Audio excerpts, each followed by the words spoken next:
Hi, everyone. I'd like to welcome you to our webinar tonight on navigating the new focused practice designation exam in adult and complex thyroid and parathyroid surgery. We put together a great panel. My co-moderator, Dr. Joe Sharp, will be moderating, and we'll be monitoring the chat for questions. So if you have questions, please put them in the chat. And then we have a great panel of speakers. Unfortunately, Dr. Ben James will not be joining us, but Dr. Whitney Liddy, Dr. Salem Noreldine, Dr. Carolyn Sieb, and Dr. Meredith Sorensen. Just to get started, we want to go through just a couple disclosures, none that are actually related to this presentation at all. Our objectives are really to just go through what the purpose and value of the exam are, to identify the eligibility criteria, let people know about the exam content, discuss the implications a little bit for patients, and help each and every one of you develop a plan for taking the exam if that's what you choose to do. The session is divided into just this welcome introduction, the background and rationale.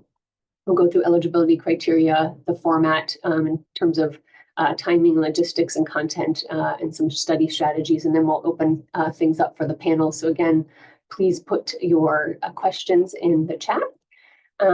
I'm going to have Joe go through some of the terminology for you, and then we'll get going. Hi, good evening, everyone. So in terms of the terminology, the focused practice designation is probably familiar to some of you, but not all. You certainly have your primary certification, then subspecialty certification, and then it goes into focused practice designation. So showing additional expertise in a particular area of primary specialty is there in terms of the terminology for this. So it doesn't necessarily take away your primary board certification. It's not supplanting that.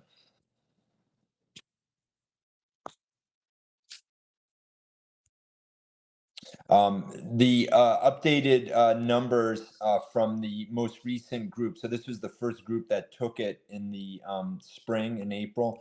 There were 217 diplomats. It was pretty even between both boards, between ABS and AHNS, 109, 108. The pathway was also pretty similar. So 80% went through the practice pathway, 20% through the training pathway. And the pass rate was quite high at 97% for this first group that went through.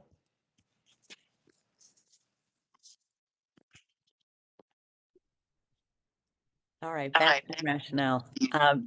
Next slide. So in 2019, representatives from several boards, including the American Board of Surgery, the American Board of Otolaryngology Head and Neck Surgery, American Association of Endocrine Surgery, and the American Head and Neck Society first came together to discuss the creation of a focused practice designation for thyroid and parathyroid surgery.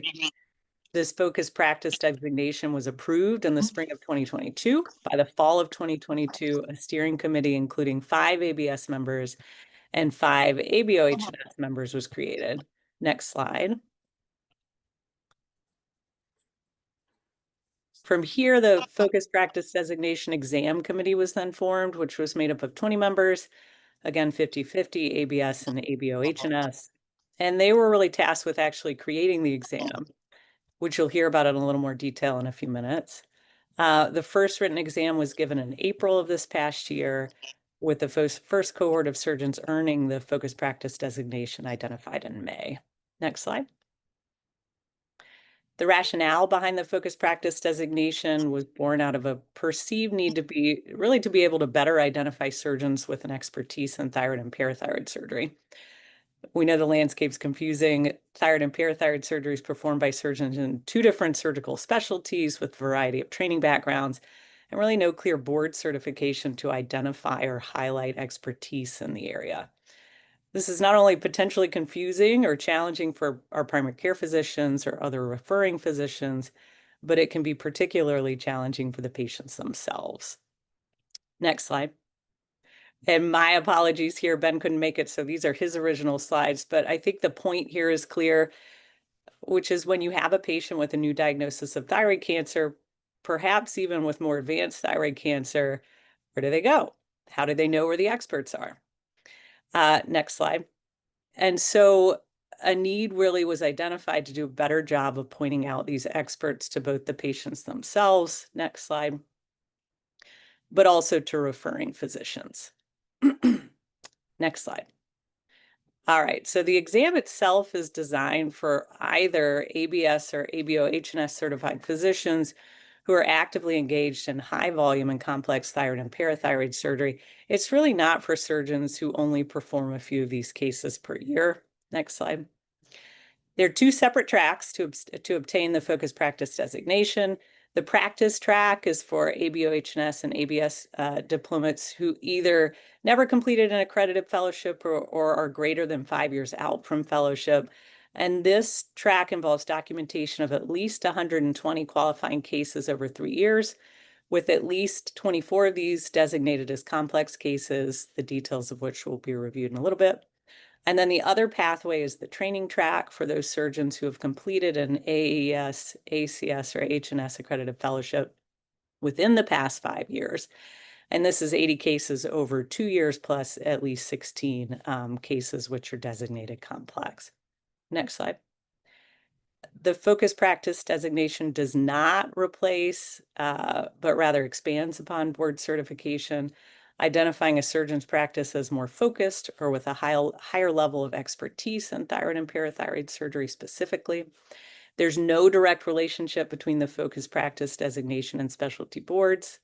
Next slide. And at least currently, the focus practice exam is not a requirement for credentialing, but those who take and pass the exam can apply for up to 50 Category 1 credits towards continuing medical education requirements. Next slide. I think that's the next section. Great. So I'm going to review the eligibility requirements. So anybody who's going to apply has to have active certification in general surgery by the American Board of Surgery or certification by the American Board of Otolaryngology Head and Neck Surgery. So that means you have to be in compliance with all maintenance of certification. So a good thing to check on before you're planning for this application. You also have to document participation in multidisciplinary care for patients with thyroid and parathyroid disease. So some examples of that include participation in multidisciplinary tumor boards, having joint clinics, potentially virtual tumor boards, other of the like. You then have to submit your case log demonstrating your significant experience with adult complex thyroid and parathyroid surgery, which we'll go into in more detail in the next slide. You have to have an unrestricted valid medical license in the United States or Canada with active surgical privileges in thyroid and parathyroid surgery. And you have to adhere to all of the ABS, ABO-HNS codes of ethics and professionalism, meaning you have to be in good standing with your hospital and professional organizations. So you can't have any active sanctions against you.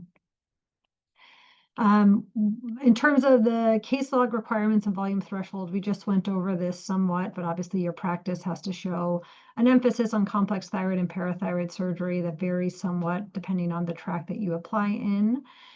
So these case logs for either the 3 years, 36-month, or 24-month case logs have to be submitted through the ABS or ABO-HNS portal when you apply.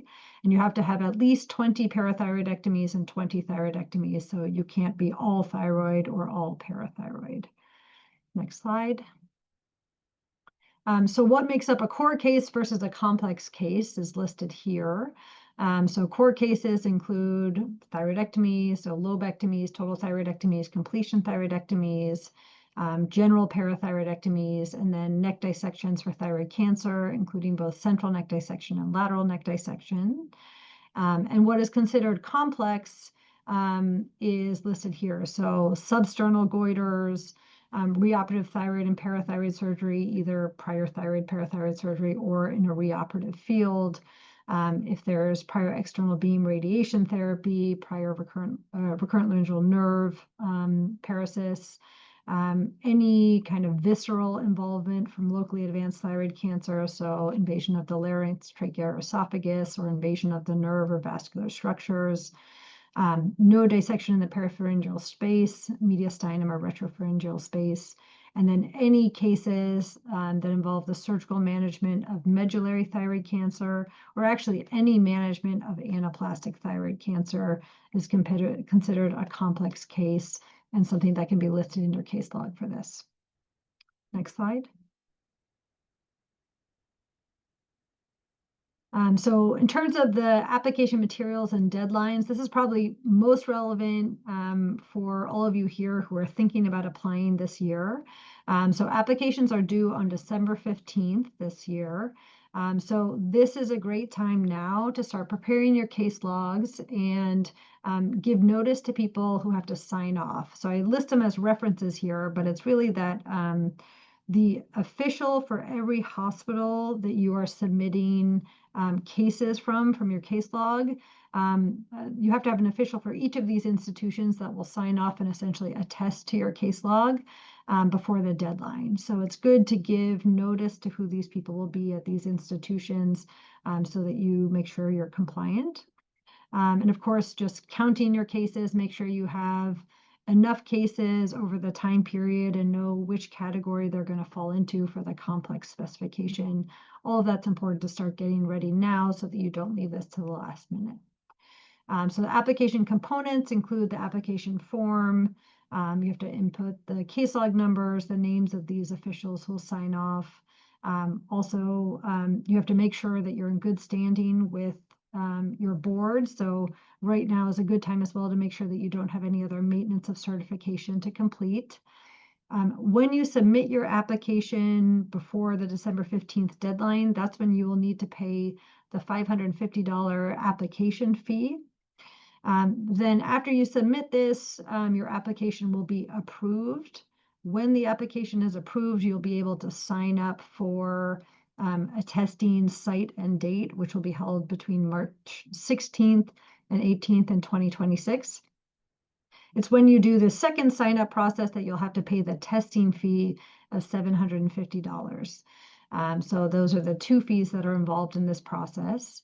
And so during those 3 days, so March 16th, 17th, 18th, there'll be a number of testing sites local to you, and you'll be able to sign up and pick one of those dates.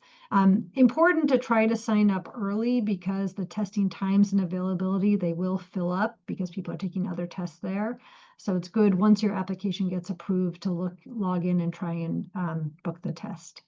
And then after you take the test, your results will be posted 4 to 8 weeks after the exam on the ABS or AHNS website. So here is a QR code where you can get all of the application information to apply. Perfect. So I'll be covering the structure of the exam and what it actually assesses. The exam consists of 150 questions divided into 2 equal blocks of 75 questions. All of the questions are multi-choice, single best answer. Importantly, these are not simple recall questions. They're designed to test applied clinical knowledge of real-world scenarios that mirror what we face as thyroid and parathyroid surgeons every single day. Next. For now, the exam is administered at a Pearson VUE testing center. So yes, you'll likely be sitting alongside people taking the USMLEs or MBMEs and every other exam under the sun. It's a single-day exam with a total of 4.5 hours allotted for the exam, which is more than sufficient for 150 questions. Realistically, most people will finish between 2.5 hours.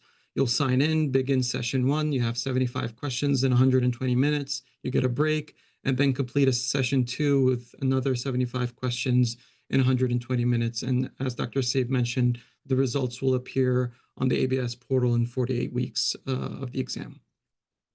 The exam content spans the full breadth of endocrine surgery. The largest portion assesses thyroid diseases, followed by parathyroid diseases and surgical concepts.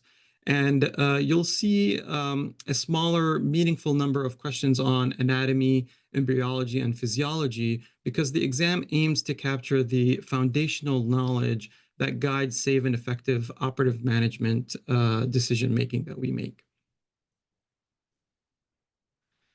This slide shows the detailed breakdown of the categories and subcategories. And as you can see, the scope is comprehensive. You may be asked about thyroid lymphoma. You can be asked about parathyroid cancer.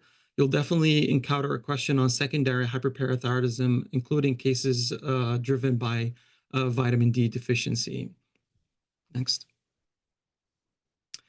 What I appreciate most about this exam is how truly representative it is of a thyroid and parathyroid surgeon's practice. It doesn't stop at operative management.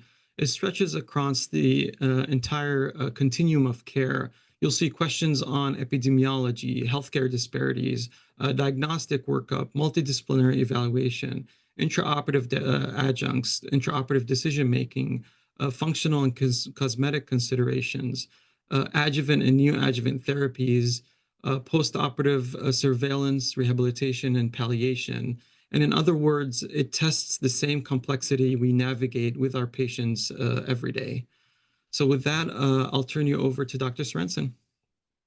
Thanks. So my job is to talk about study strategies for this exam. And just to kind of start out in a lighthearted way, I spent 9 years as a clerkship director and used to like showing this visual abstract, which really someone was smart enough to publish that if you study more and use more different resources, you do better on the exam. So we all know that. We've all been taking standardized tests for decades, some of us. Next slide. So really, I think the punchline is to keep doing what you're doing. As I hope you've gathered from the talk so far, this really is representative of our practice. And so there shouldn't be concepts on here that you aren't, don't at least have passing familiarity with. All the sections here are from the website, screenshotted from the site on FPD. We've already been through all of the requirements, but again, in order to be eligible for this exam, you already know a lot. Next slide. So there are a few QR codes on here of suggested reading. This is basically a Word document of various Sentinel papers. This was put together by the AHNS, and hopefully everybody's had time to grab that. And then these are QR codes which link to the AAES and the AHNS fellowship curricula, which are quite similar, as you might imagine. But basically a list of topics and good resources for primary sources. Next slide. And then, I think we kind of have all played the standardized test game enough to know that practice questions are part of it. And so board prep resources are really what will expose you to the similar style of questions. So for the ABS, CSAP is the module that we all use to study for boards, and there's an endocrine module that has 40 questions. And I've recently found out that there is an advanced endocrine module as well, which has another 20 or 30 questions in it. Those questions I thought were quite reflective of what we saw on the actual exam. And there's all the QR codes displayed on one slide.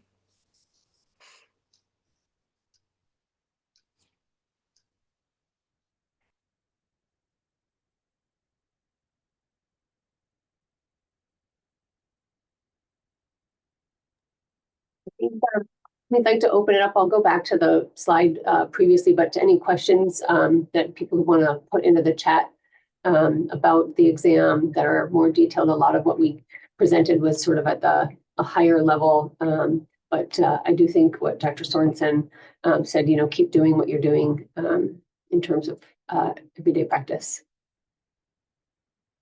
Oh, and I wanted to clarify, I believe, so the ABS deadline for American Board of Surgery is the 15th, but the ABO HNS deadline is December 1st with a late fee for the 5th. Is that correct, Joe? That's correct. It's December 1st is the deadline for AAO HNS, but you can still do it by December 5th. The problem is there's a very high late fee, so you really want to do it by December 1st.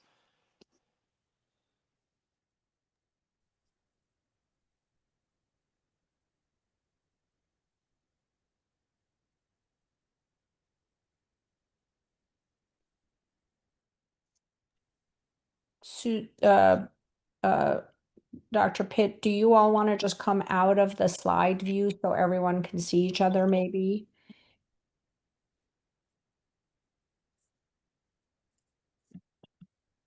And I think if we could have 1 second, since we have a lot of time for discussion, I just wanted to introduce Dr. Michael Singer here on behalf of AOHNS and myself, Saray Parangi, on behalf of AES, mostly to thank Dr. Pitt, Dr. Sharp, all the panelists who put together this session in record time, I would say, in the last 2 weeks.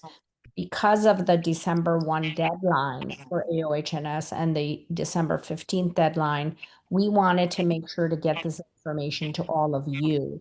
So you had a little bit of time to think about whether you do want to prepare and take this exam and at least sign up for it. We wanted to work together as the two societies who came together to advocate for this exam as well. So I also wanted to give a chance to Dr. Singer to make any comments.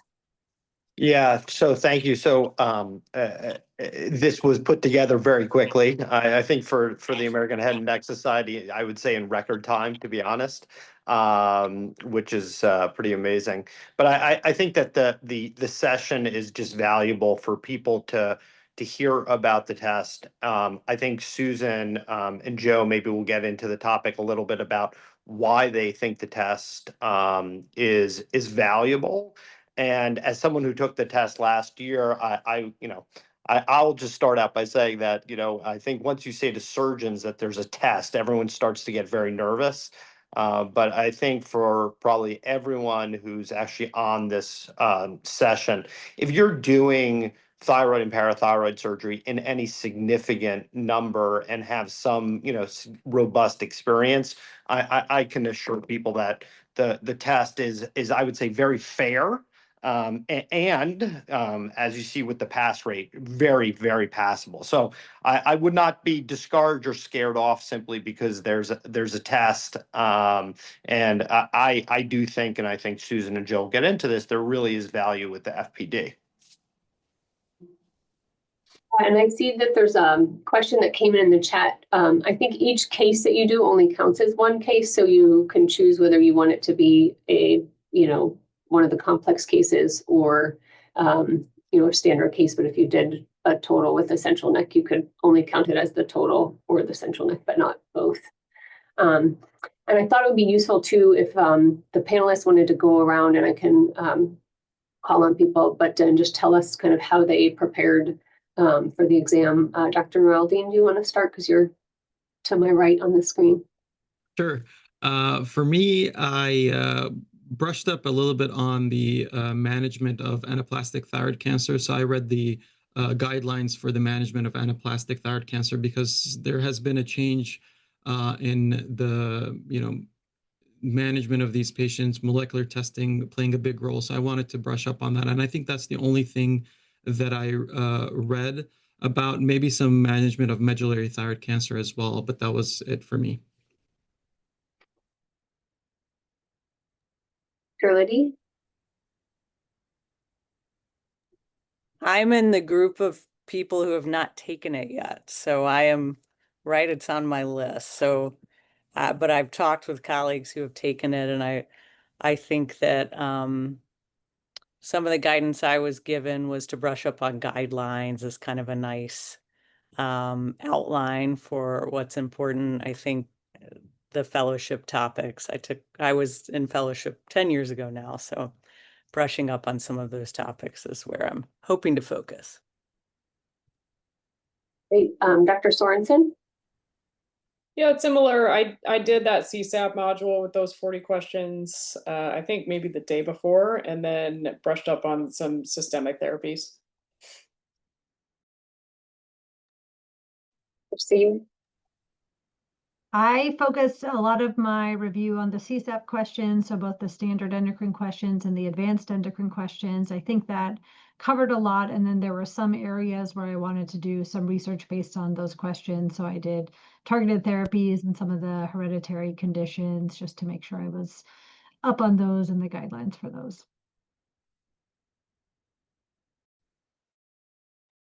And I did want to clarify that we all kind of laughed afterwards because at the end of the test, there was a survey to ask how many hours of studying you put in, and the categories were, 0, 0 to 40, 40 to 400, greater than 400, I believe.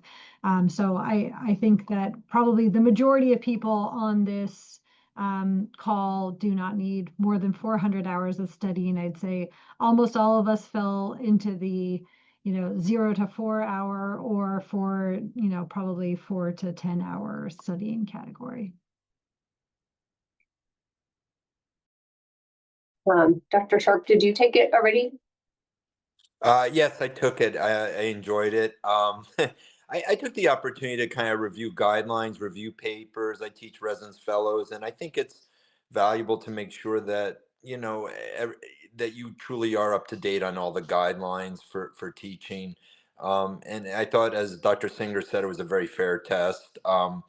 You know, people's practices could vary a little bit. There might be some people within our society that do a lot more parathyroid. Some might do more thyroid. Some might do more invasive thyroid. And so it gives an opportunity to kind of brush up on some of those areas that might not be as dominant, even in your endocrine practice.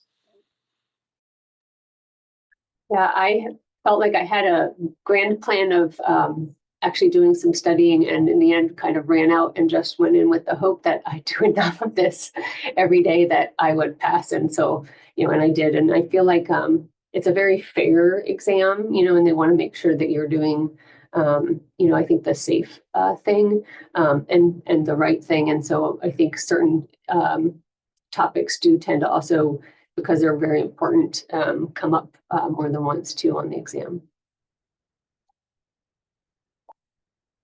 There was a question I clarified in the chat. If you did a lobectomy and later a completion or a thyroid or occurrence, those would count as two separate cases in the case log. It might be valuable to ask the panelists what Dr. Singer was saying is, like, why did you take the test? What was the motivation? Or, because there is a fee with it too. It's not for free. What drove everyone to do this test?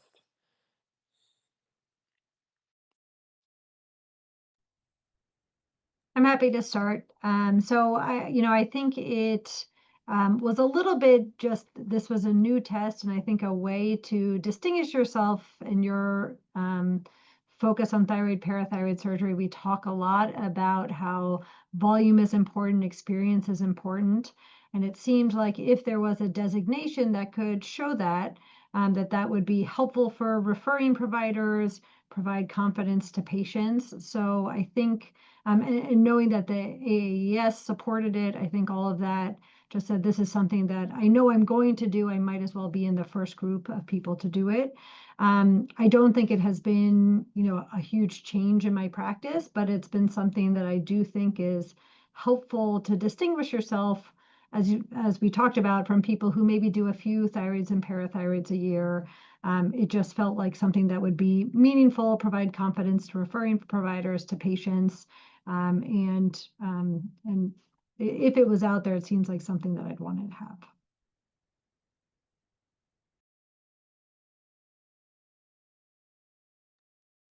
I'll echo what Dr. Sieb mentioned. For me, as somebody who recently graduated fellowship and starting a practice and starting an endocrine surgery division, I felt that it was a way for me, for my patients, to kind of know my area of expertise, and as well for the referring physicians in the institute that I'm at, because they never had an endocrine surgeon, and at least showing that expertise.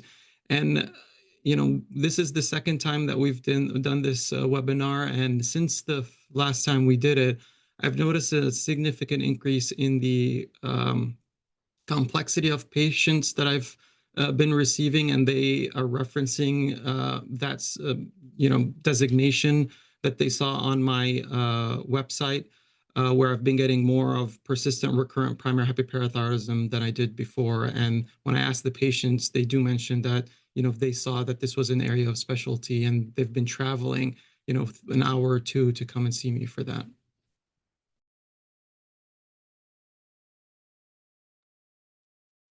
I think for me, one of my motivators, was just because you've done this, you've done the fellowship, and so why not take the exam to kind of get the accreditation. But I think within our group, we have, there's several of us, my partners, I also wanted to make sure that I was kind of keeping up with what they were doing. So I think that was part of the presentation too. I had the opportunity at my own institution. Sometimes I work with our spine surgeons, and it's very specialty agnostic, really. I can't tell who an orthopedic person is versus a neurosurgeon in my own institution. And it's a way of, a commonality that they share, focus on the spine. And I thought this was a language and a methodology to sort of make people who are interested in thyroid, parathyroid, to be a bit more specialty agnostic. And so, people would recognize like, oh, this isn't an general endocrine surgeon or an otolaryngologist, but rather, this is someone who does thyroid, parathyroid, and I thought that could be a powerful mechanism.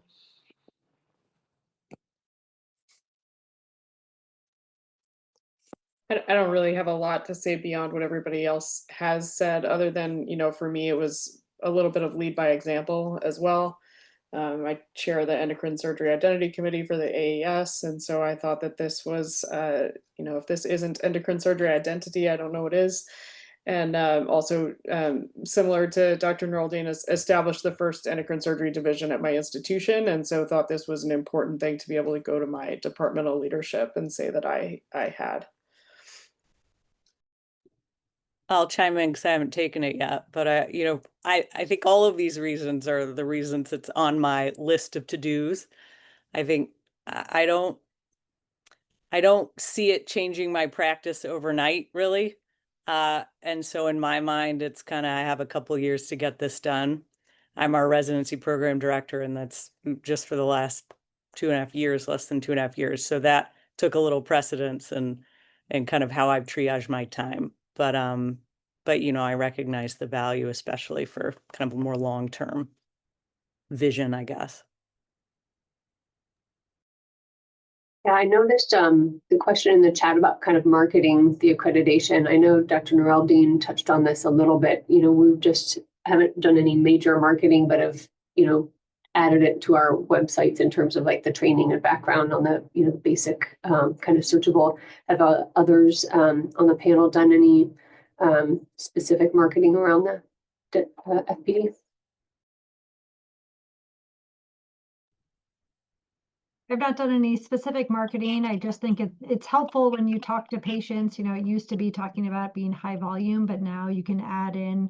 I also have a focused practice designation in this, so factors in when I talk to patients. I've updated my profiles online, and I do think it is a helpful thing when if someone reaches out to you, maybe a new referring provider. It is information that I now provide to them. So again, a lot of this is maybe over time there may be more, and I agree it's not practice changing, but I think little bits it probably provides additional confidence and also sort of sets you aside maybe from other people who don't have this.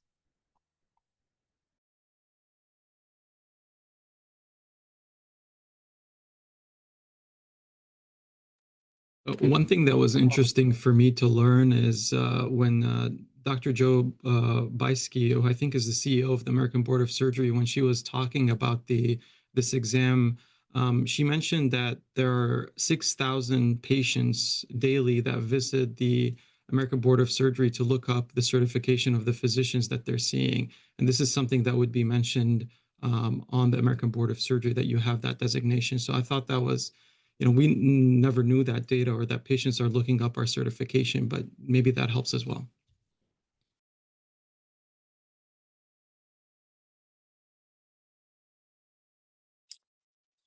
I personally haven't used things for marketing at all. I'm in a bit of a setting that's a non-incentivized hospital in terms of what we do, but so I did for those other reasons that I've stated, though, certainly. There's a question in the chat about periodically recertifying.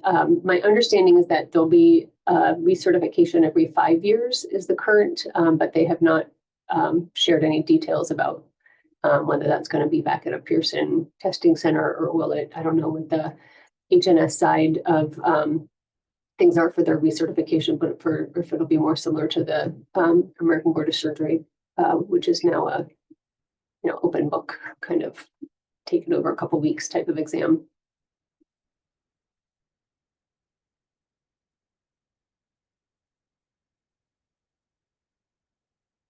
I will say it was quite the throwback to be in a Pearson testing center, though, again, with all the like younger, I feel like people that were there and all of their notes and their pencils and their different things, but we'll see if we have to do that again. Dr. Yeah, Kidd, how long did the test actually take you to finish? If each of you could comment on that, time-wise. I think it was about 2.5 hours for myself to finish. And as I left the test, actually, the person there said he's never seen such a subspecialized test. They have a lot of different exams they give for all kinds of truck drivers, everything. He's never seen anything quite so specific.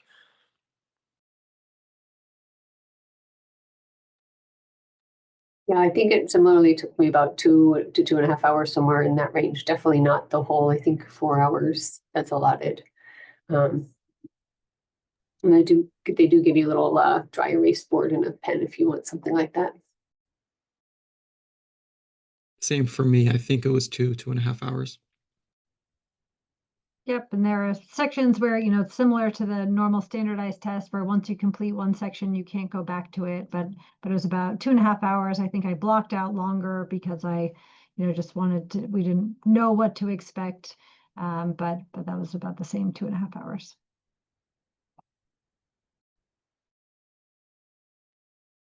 From a scheduling perspective, and I think we did discuss this, but it was very convenient that I think there were 3 days over which you could take it and sign up. So like at least hopefully like one of those days is not an OR or clinic days. I think they offered it on a Monday, Tuesday, Wednesday last year.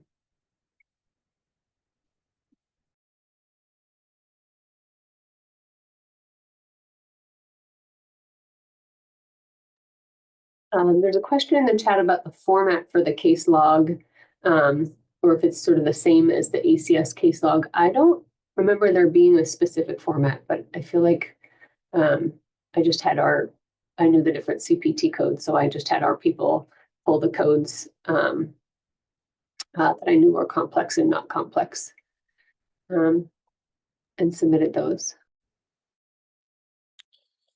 There's also a question on recertification. So I think 5 years is my understanding, and then you'd have to recertify. So it's not indefinite, the certification.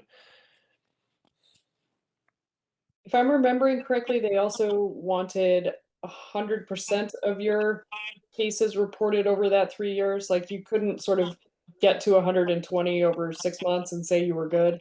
They wanted to see like the entire span of the 3 years.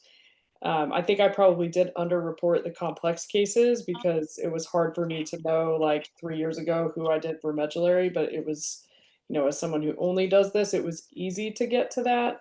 It's not necessarily easy data to pull from your institution. You know, the substernal has its own CPT code, but some of the diagnosis specific things, just to echo everybody, if it's due in a couple weeks, get on that soon.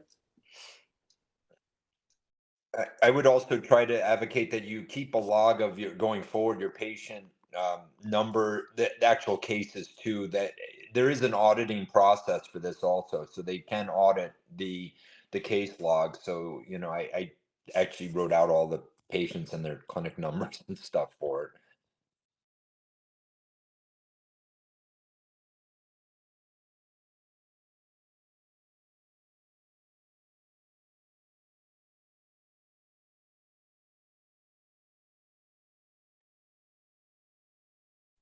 I don't know if I know the question that Dr. Singer put in about everyone applying through the practice pathway. Do we know if that is true? No, I think because about 20% of the people were through the training pathway actually. So 80% were through the practice pathway, 20% through the training, and that ended up being for both societies is my understanding. It's pretty evenly split from the initial group that went through.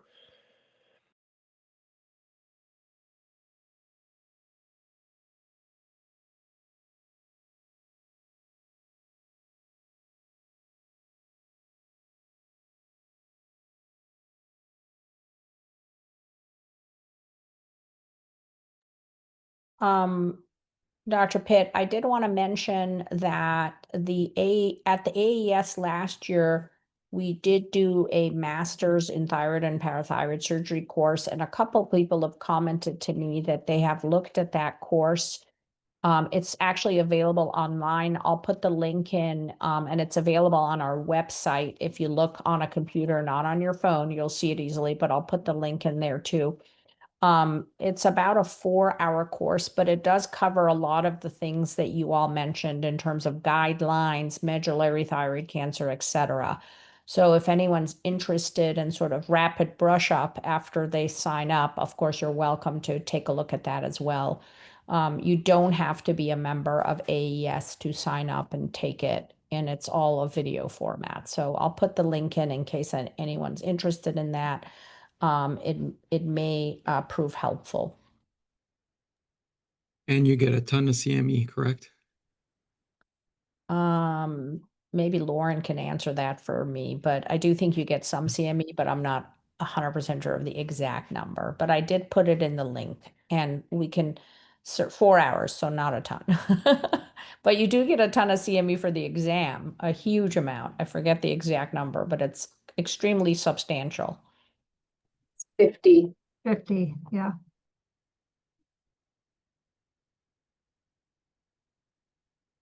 It's a little cumbersome of a process, though, to get the credits. They don't automatically give them to you. There's like a form to fill out.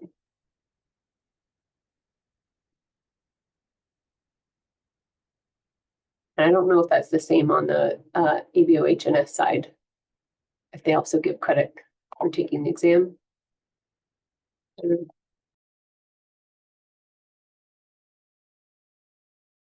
No, there's not credit from taking the exam.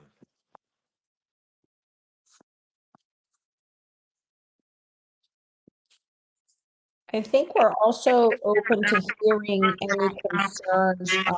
Joe, I don't know if you could mute for a second. I don't know if people have any concerns about the exam or any worries that you want to bring up. I'm sure if you have a worry, other people have a worry. Like all of our life, when we have worries, it's usually shared by a lot of people. So feel free to ask questions or bring up any worries you have about the exam.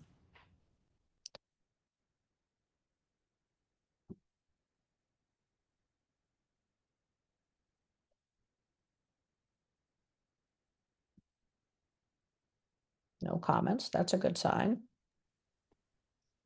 I'm going to ask a question if okay. On the people who are on the panel, maybe you could talk a little bit. I know some of you may be like the only person in your division, but for others, maybe, say Susan, like, are you the only person in your group who took it? Did you all take it? And same question for others on the call.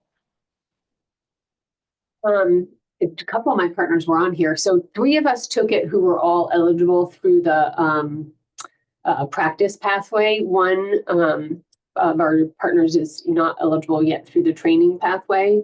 And then one, we jokingly said grandfathered out and got very upset that we called him a grandfather. I mean, jokingly upset, not really, but yeah. Yeah, I'll specify I am the most junior person in my practice. I was the only one in my group who took it. And I actually don't know for the head and neck surgery group whether any of them took it or not at my institution, but I do know within our group, I was the only one who did it. When I told everyone I had done it, they all said, yeah, we'll probably do that in the next few years. But I think maybe the more junior people felt more motivation to do it, but everybody expressed an interest and thought that it was something that would be worthwhile. They just, I think, didn't feel they had to do it in the first year.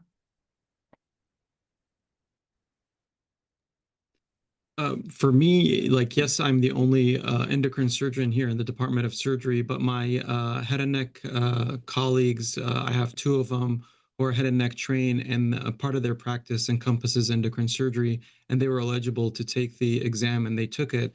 And it's not like a competition between me and them, but we actually brought all our forces together, where I felt that it empowered our, multidisciplinary team, our thyroid cancer center, where our message to the community is strengthened, that we have all these expertise that we can offer to patients. So, for me, I took it and they took it, and I think it's helped the institution with its mission.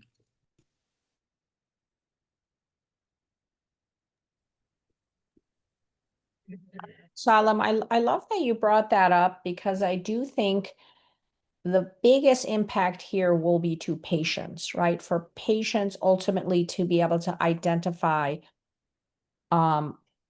surgeons who are focused in this area, and make their life easier to find the right surgeon. Now, in the first decade of this exam, if I had to guess, I would say there'll still be a large group of people who don't take the exam or maybe aren't committed to it, no matter, how we encourage it. And so there'll still be some substantial difference, but over time, I think this exam will really, really help patients identify those people who really have taken the time to distinguish themselves by taking the exam, and often probably over time have also done a fellowship. So it'll be like a double substantiation down the road.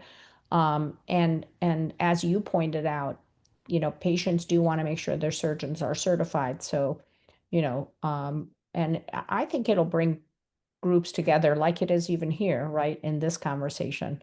None of this was happening before, so it's really opened that door.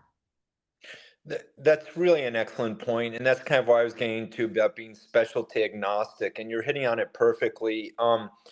From a hospital standpoint, a CEO does not want to deal with the inefficiencies of different specialties, fighting over cases, resources, but having a more unified front in taking care of this group of patients.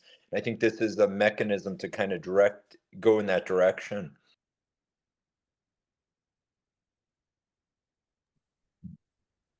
I do want to acknowledge the cost of the exam and the fact that it will potentially be a recurring cost at 5 years. We don't know exactly the makeup of that cost. So I don't know if all of you who took the exam could say what role did that play, and what suggestions do you have around thinking around that? Because it is costly. We know obviously residents are coming out of fellowship with, fellows are coming out of fellowship with substantial medical loans, and it's a time when you're having to take multiple exams, relocating often for your family, a new job. How did you all think about it, and was there any help from your institutions in making sure there was reimbursement, for example, for the exam? I pitched it as being a really exciting opportunity to be among the first people in the country to take it, and my department covered it. Yep, I was in the same position. I sort of highlighted how this was an important thing. I thought an important designation and something that showed we were committed to it, and my division covered the cost for both the application and the test. My costs were also covered by the department.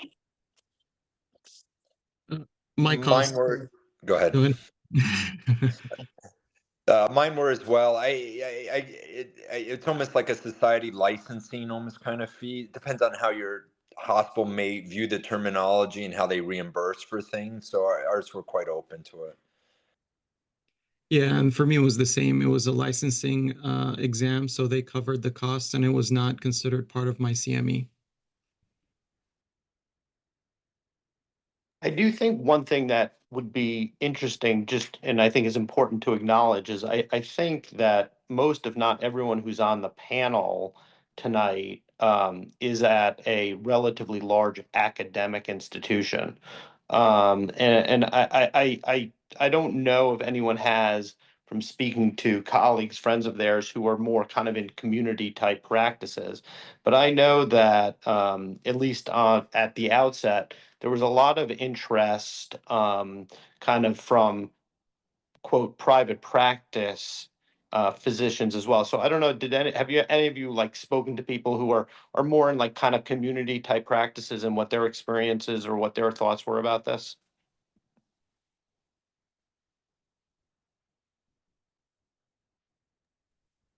I think you're right, Mike. Just talking with people around Chicago who have taken it, I think that was one motivator for some of my friends who have taken it, maybe at ancillary sites where they're not at like the mothership and they're trying to show their expertise in a setting where it's a little bit more challenging for them. And that, yeah, that was definitely a motivating factor.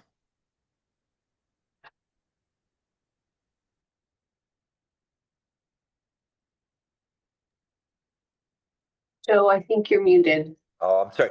Michael, you did a wonderful job from our society in terms of the private practice section. And there was a lot of interest prior to that, but it would be nice maybe for us as a group also to go back and see how many people did follow through on that. But I don't have a lot of insight to it.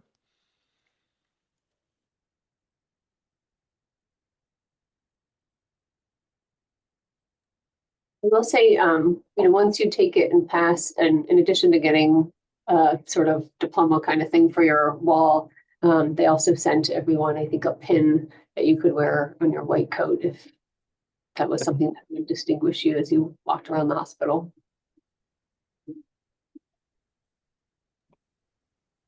Dr. Pitt, someone mentioned it was a very big pin. Is that true? It's a very big physical pin? How big is it? It fills your whole pocket. Like the only place I did put it on my white coat, but it's like the entire width of the pocket. Very interesting. Yeah, I was going to say it's like the size of a Post-it, but Salem's got his there. There we go. Well, I want to thank all of you again, especially the panelists and Dr. Pitt and Dr. Sharp, who really put this session together in about 5 days after we asked them to put it together, and also to Lauren and Christina from the AHNS Society who put the Zoom together, and all of you for signing up and joining us. So big thank you really to all of you. I know this is recorded, so feel free to pass it on to your partners, your friends, other members who want to take a look. We'll send it. We'll put it on both websites so it's available. And the deadline is very close, so we knew that, and we tried our best to zip and zoom this to all of you.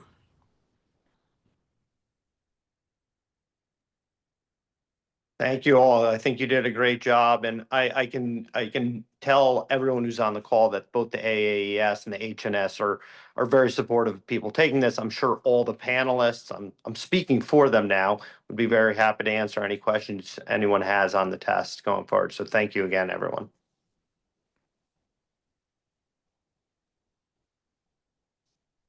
Okay. I think with that, we'll conclude and thank you all for your time on a Monday evening, and good luck on the test.